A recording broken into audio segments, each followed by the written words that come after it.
Hello and welcome to Buildings of Tomorrow. My name is John Lester, and in today's episode, we are talking about legislative frameworks for the building industry. Now, this is a continuation, and I'm joined again by Leo Bivetti, who is the program manager for the European Green Deal at Siemens Smart Infrastructure. Leo, thanks for joining us. Hi, John. Thanks for having me again.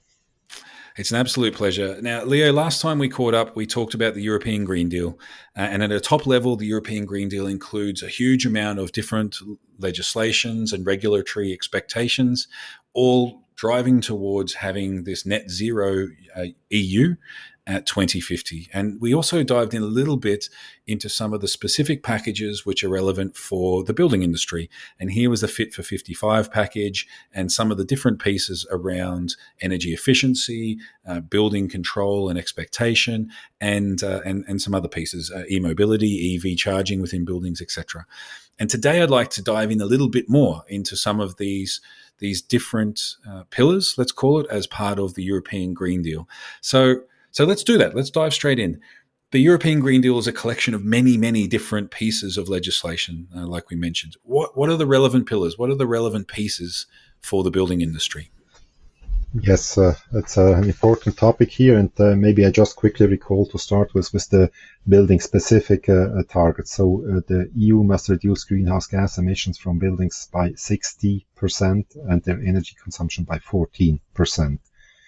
And also there is out an indicative target to really go for renewable energies for 49% in the building sector. And all this is, of course, set out to lead us to this net zero emission building stock. So the foundation to support these goals is basically built on 5 pillars, I would say. 3 very important directives, then a newly proposed emission trading system, but also a so-called social climate fund. And let me quickly give an overview of these elements, and I would start with the directives part here. So first, there is this Energy Efficiency Directive, EED, the abbreviation of this. Under this directive, all EU countries are required to use energy more efficiently at all stages of the energy chain, so including energy generation, transmission, distribution, and end-use consumption as well. The second directive I would like to mention is the Renewable Energy Directive, RED. Now, this directive sets rules for the EU to achieve the currently valid or proposed 40% renewable targets by 2030, with this indicative target for buildings of 49% I was mentioning. And the Renewable Energy Directive is basically then the legal framework for the development of renewable energy across all sectors of the EU economy. Then the third pillar of this directive frameworks is the Energy Performance of Building Directive, EPBD. So this aims to promote the improvement of the energy performance of buildings, as it says in the term, within the European Union. So this takes into account outdoor climatic and local conditions, as well as indoor climate requirements, and also takes into account cost effectiveness requirements. These are not the only directives. So you correctly mentioned that there is a huge set of directives or regulations that is being revised or even defined newly in the frame of the Fit for 55 package. And maybe just to touch quickly on 2 other ones, which I did not include now in my 5 pillars, but there is also something called governance regulation, which helps the EU reach the climate and energy targets. And this regulation on the governance sets common rules for planning, reporting, and monitoring, which is also important because you need always to monitor and to see where are you on your way there. So it ensures that the EU planning and reporting are synchronized with the ambition cycles under the Paris Agreement again. Another example that comes up more and more prominently and also has a relation to buildings, even though maybe someone would not think about it in the first guess there, is the Sustainable Product Policy and Eco-Design legislation or energy labeling, which are basically effective tools for improving the energy efficiency and sustainability of products. Now, this why products and buildings? So these products help to eliminate the least performing products from the market and support industrial competitiveness and innovation, basically by promoting a better environmental performance of these products. So the deal's push for circular economy will certainly encourage increased use of recycled materials and improvements to energy efficiency in building design as well. Just to mention one example here, maybe or likely some boiler types would no longer be allowed based on this regulation here. But let me come back to the next pillar, the fourth pillar, and this is why I want really to frame it around these 5 pillars, because now we talked a little bit about directives, but there are also elements that are related to financial topics there. So one pillar is this newly coming up or proposed emission trading system for buildings and road transport. So this is to address the growing emission from these sectors I was just mentioning in a cost-effective way. So it's a financial instrument.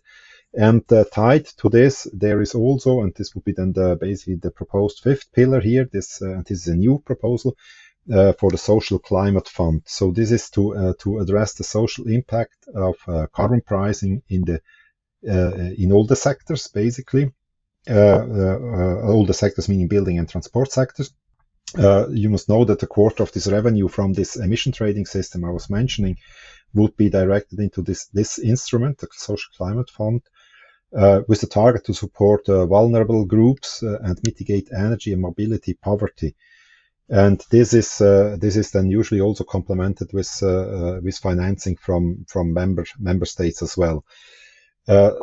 And maybe a last point around this that I would like to mention, and it's also important to know, there is always kind of a principle as a guiding principle in place. The guiding principle is energy efficiency first. So this is the acknowledge that Europe's biggest domestic energy source is energy efficiency. And this principle really says also we must remove barriers that prevent somehow energy efficiency improvements. We must develop and enforce concrete policies really to prioritize energy efficiency topics.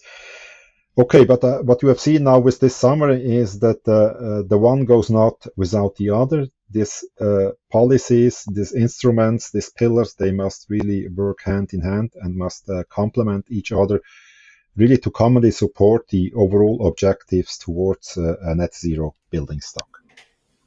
I understand, and here's where I'd like to dive in a little bit more detail there, because as you mentioned, you just had your 5 pillars, 3 different directives, some financial approaches as well, some financial vehicles to help support and drive the investment in this space.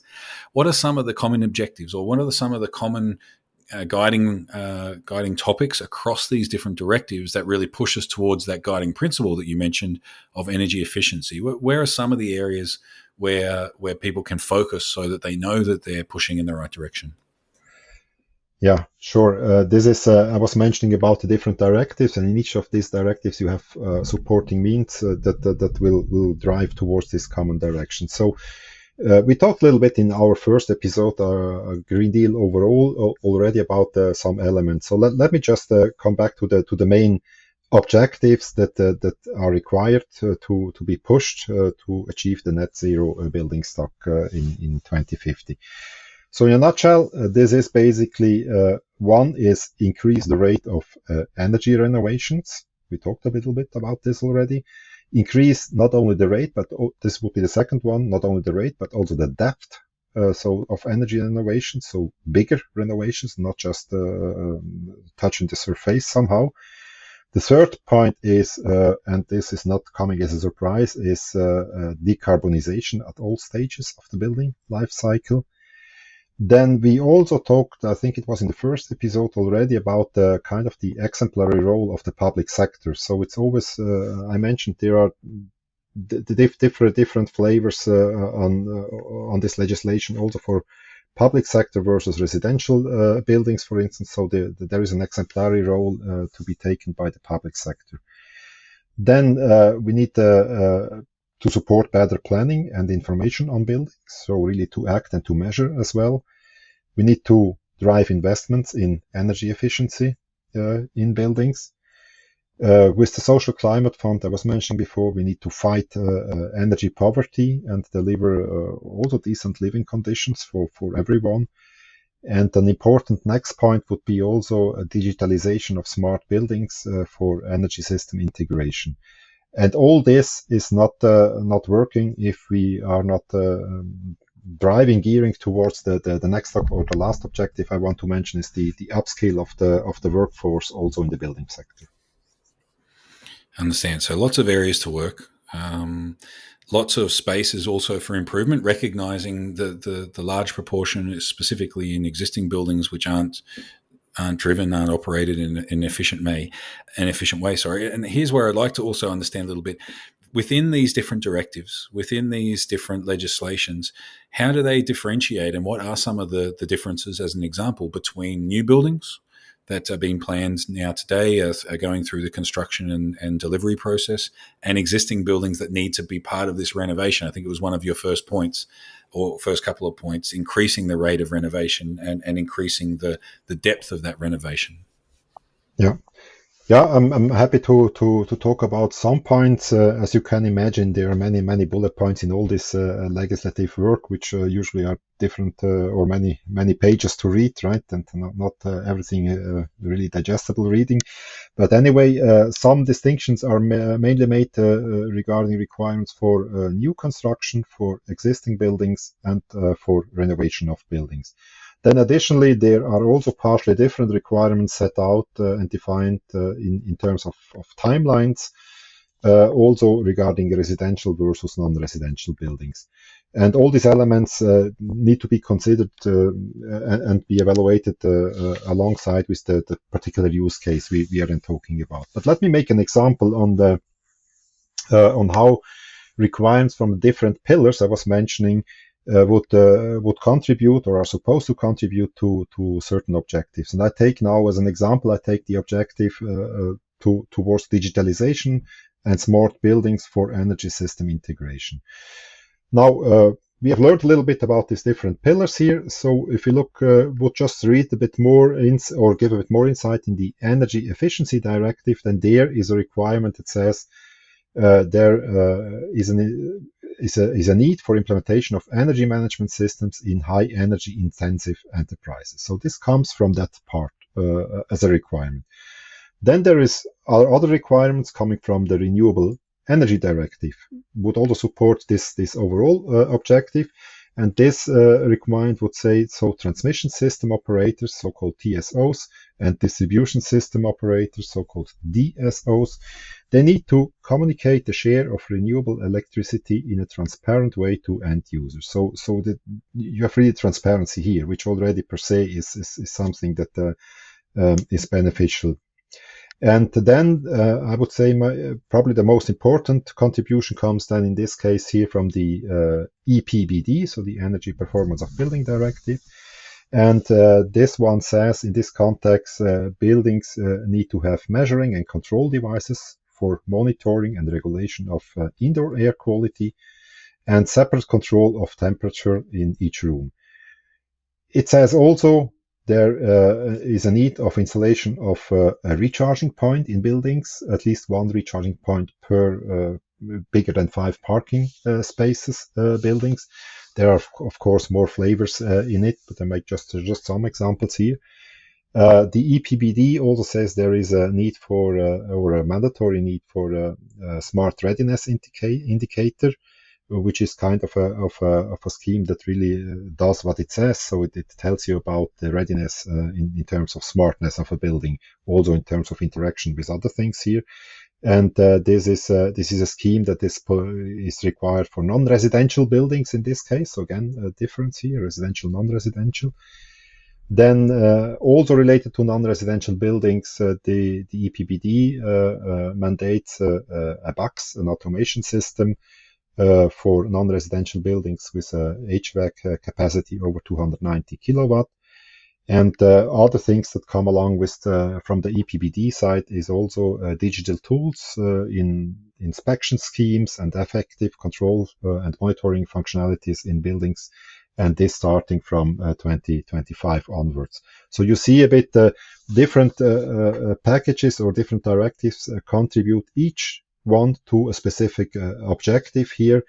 And so that therefore you cannot just deal with one of these directives. You need to oversee a bit the picture because I was saying it probably earlier that it's crucial that these directives work hand in hand, but it's still not one thing only. So it's different elements, and so you need to do a bit the relation between different things. Yeah, that's a great example, Leo, because it really highlights exactly what you're saying, that if you really look at the holistic view, there are so many different elements across the different stakeholders within the flow of the generation, the transmission, the delivery, let's call it, then also the consumption of energy in this space. Maybe another quick example, because I think examples are a great way to really demonstrate that complexity, let's call it, or at least the consideration that you mentioned. You have to think about this holistically rather than in an isolated view. Do you have another quick example for us? Sure, I can make another example, and let's call it somehow a challenge, not to call too much complexity, even though you're absolutely right. I mean, it's not easy thing to find the relation. But let me pick maybe a different example with different elements contributing in this case, and let's give a look at the objective to increase the rate of energy renovations. So here we have the Energy Efficiency Directive that has really concrete requirements set down. So one of which is on a yearly basis, so year per year, the reduction of total energy consumptions of all public bodies must be 1.7%. So this shows you the yearly pathway towards the target there. So this is a firm requirement in there. Also in this Energy Efficiency Directive, you have this requirement of at least 3% of publicly owned buildings need to be renovated yearly to reach or to get the status net zero energy buildings. So this is also a firm requirement coming out of the Energy Efficiency Directive. But the Energy Performance of Building Directive also contributes to this increased rate of energy renovations. One element which is an important one is the so-called MEPS, so Minimum Energy Performance Standards, MEPS, and this defines basically what it says, right? So minimal energy performance standards, and buildings are classified in standards or in a scale from G to A being the best one. And this requirement out of the EPBD says basically that the G and F, so the worst performing buildings, they need to become E, so the next level here, or the over next level in case of the last level here. They need to become a better performing building by 2030 for non-residential buildings, and by 2033 for residential buildings. So again, here we see a bit of difference, residential, non-residential, but both of them need to definitely to improve. And then the further down the road, there are further requirements to scale up, to become even more efficient. But in this example, before I talked a little bit about different directives. Now we have here in this example 2 directives, but here an important role is also this, what I introduced you as the Social Climate Fund. So it plays really a crucial role here as well by providing financial support for energy efficiency and renovation of buildings, mitigating basically the cases where we talk about energy poverty. And you must know that about 7% of European households fall into this category. So these are cases where people or bodies are not able or struggling to pay the electricity bills, or are obligated to renovate but do not have the financial means, so putting them into serious troubles. So this means really that in this case also the financial aspect becomes really an important factor in the complete story to contribute to this energy renovation topic. So you see, again, really topics or the sources are interlinked, but all of them contribute really to the target towards this 2030, respectively 2050 objective. Understand, Leo. Thanks so much for those two examples, because I think no better explanation and way to demonstrate how interlinked these different directives are, and the financial vehicles that go along as part of the European Green Deal. Really great examples, and I still feel like we have more conversations to have. But thank you so much for that deep dive into a handful of these different pillars, these 5 different pillars that really relate directly to, or more directly to, the building industry.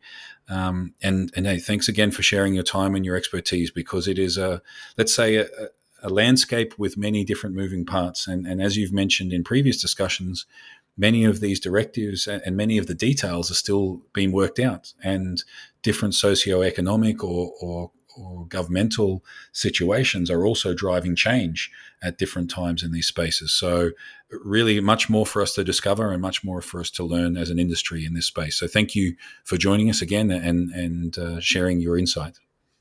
Sure. Thank you for the interesting questions, John. It's an absolute pleasure, and I look forward to more conversations in the future, Leo. And a very quick thank you also to everyone listening. Thanks again. Please remember to share, like, comment on this episode, subscribe to us wherever you are listening to us for this episode, and look out for new episodes that could be around this energy efficiency and the European Green Deal, or other interesting topics for the building and energy industry. So look out for those every other week. But until we see you then, enjoy, and we'll see you soon.